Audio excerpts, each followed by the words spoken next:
భూమి కొనుగోలు వ్యవహారంలో ఎలాంటి తప్పు చేయలేదని వివరణ ఇచ్చారు ఏపీ మాజీ స్పీకర్ తమ్మినేని సీతారాం. డాక్యుమెంట్ రైటర్లు, మధ్యవర్తులు చూపిన పత్రాల ఆధారంగానే కొనుగోలు చేశామంటూ వీడియో రిలీజ్ చేశారు.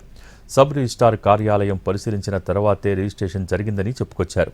భూ వివాదం కేసు ఏడాదిన్నరగా సివిల్ కోర్టులో నడుస్తోందని, ఈ వ్యవహారంలో తాము నిందితులం కాదని, బాధితులమేనని అన్నారు తమ్మినేని. సివిల్ కేసు నడుస్తుండగానే క్రిమినల్ కేసు నమోదు చేయడం ఆశ్చర్యంగా ఉందన్న ఆయన దర్యాప్తునకు పూర్తిగా సహకరిస్తామని అన్నారు. నా కుటుంబ సభ్యులు కానీ ఉద్దేశపూర్వకంగా వ్యవహరించే ప్రశ్నే లేదు.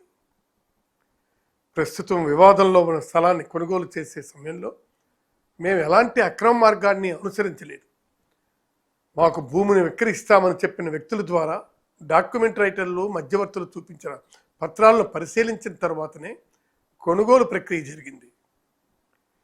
రిజిస్ట్రేషన్ సమయంలో సంబంధించిన పత్రాలన్నీ సబ్ రిజిస్ట్రార్ కార్యాలయంలో సమర్పించబడ్డాయి. అక్కడ చట్ట ప్రకారం పరిశీలన జరిగిన తర్వాత రిజిస్ట్రేషన్ పూర్తయింది. ఆ సమయంలో ఎలాంటి అభ్యంతరాలు లేదా లోపాలు ఉన్నాయని మాకు తెలియజేయలేదు.